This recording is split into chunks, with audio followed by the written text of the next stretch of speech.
안녕하세요. 제이슨 바이블 채널에 오신 것을 환영합니다. 오늘은 많은 사람들이 실제 역사로 믿고 있는 성경 속 이야기 소돔과 고모라의 파괴에 대해 비판적 시각으로 살펴보겠습니다. 1. 이야기 개요. 성경 창세기에 따르면 소돔과 고모라는 요단 평지에 위치한 번영하는 도시들이었습니다. 이 지역은 여호와의 동산 같고 애굽 땅과 같았다고 묘사될 정도로 비옥했죠. 하지만 이 풍요로움 속에서 도시 주민들은 점점 타락해갔습니다. 이야기는 3명의 방문자가 아브라함을 찾아오면서 시작됩니다. 이들은 사실 천사들과 여호와의 현현이었죠. 그들은 소돔과 고모라에 대한 부르짖음이 크고 그들의 죄악이 심히 무거워 그 도시들을 파괴할 계획을 아브라함에게 알립니다. 아브라함은 하나님과 흥미로운 협상을 시작합니다. 의인 10명이 그 도시에 있다면 도시를 구하시겠습니까? 하나님이 동의하자 아브라함은 숫자를 계속 낮춰가며 45명, 40명, 30명, 20명, 마지막으로 10명까지 내려갑니다. 하나님은 10명의 의인만 있어도 도시를 멸망시키지 않겠다고 약속하지만 결국 그 정도의 의인조차 찾지 못했다고 성경은 전합니다. 두 천사가 소돔에 도착했을 때 아브라함의 조카 롯이 그들을 맞이하고 자신의 집에 초대합니다.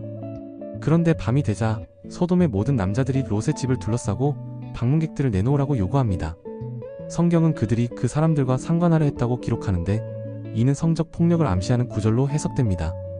롯은 손님들을 보호하기 위해 놀랍게도 자신의 처녀 딸들을 대신 내어주겠다고 제안합니다. 현대적 관점에서는 이해하기 어려운 행동이지만 고대 근동 지역에서 손님에 대한 의무는 절대적이었죠. 폭력적인 군중이 롯의 집에 들어오려 하자 천사들은 그들을 눈멀게 하여 롯의 가족을 보호합니다. 천사들은 롯에게 가족을 모아 도시를 떠나라고 경고합니다. 이 성을 멸하실 터이니 도망하여 생명을 보존하라, 뒤를 돌아보거나 들에 머물지 말고 산으로 도망하라고 말이죠. 롯의 사위들은 이를 농담으로 여겨 떠나지 않았고 결국 롯과 아내 2딸만이 탈출합니다. 여호와께서 하늘 곧 여호와께로부터 소돔과 고모라의 유황과 불을 비같이 내리사 그 성들과 온 들과 성에 거주하는 모든 백성과 땅에 난 것을 다 엎어 멸하셨더라. 탈출 도중 롯의 아내는 천사들의 경고를 어기고 뒤를 돌아보았고 그 자리에서 소금 기둥으로 변했다고 합니다. 롯과 2딸은 결국 산속 동굴에 정착하게 됩니다. 이야기는 여기서 더 복잡해집니다. 동굴 속에서 2딸은 자신들이 세상에 남은 마지막 사람들이라 착각하고 인류의 보존하기 위해 아버지 롯과 동침합니다. 이로써 모압과 암몬 민족이 탄생했다고 성경은 전합니다. 이 부분은 주변 민족에 대한 부정적 기원 설화의 성격을 띠고 있어 역사적 서술보다는 정치적 신화의 특성이 강합니다. 2. 고고학적 증거의 부재. 그런데 과연 이 이야기는 실제 역사적 사건이었을까요? 현대 고고학은 이에 대해 어떤 증거를 제시할까요? 흥미롭게도 수십 년간의 고고학적 발굴에도 불구하고 소돔과 고모라로 확실히 식별된 유적지는 발견되지 않았습니다. 성경에 묘사된 것처럼 불과 유황으로 파괴된 도시의 명확한 증거는 존재하지 않죠. 일부 학자들은 사해 근처의 몇몇 곳의 유적지가 소돔과 고모라일 가능성을 제시하지만 이런 주장들은 대부분 희망적 추측에 불과합니다. 확실한 증거가 아닌 성경 텍스트에 맞추려는 시도라는 비판도 있죠. 3. 자연현상과 신화의 형성. 그렇다면 이런 이야기는 어떻게 형성됐을까요?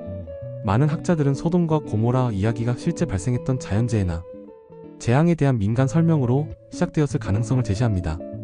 사해 지역은 지질학적으로 불안정한 지역으로 과거의 지진, 천연가스 폭발 또는 운석 충돌 같은 자연현상이 발생했을 수 있습니다. 이런 재해가 시간이 지나면서 신의 심판이라는 종교적 해석으로 변형되었을 가능성이 큽니다. 사실 고대 근동 지역에는 신들의 분노로 인한 파괴 이야기가 널리 퍼져 있었습니다. 소돔과 고모라 이야기도 이러한 문화적 맥락에서 형성된 신화적 요소가 강한 설화일 가능성이 높습니다. 4. 도덕적 교훈을 위한 이야기. 종교적 텍스트에는 역사적 사실보다 도덕적 교훈을 전달하기 위한 이야기가 많습니다.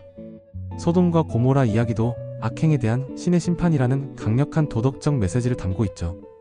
종교적 신화가 반드시 거짓이라는 의미는 아닙니다.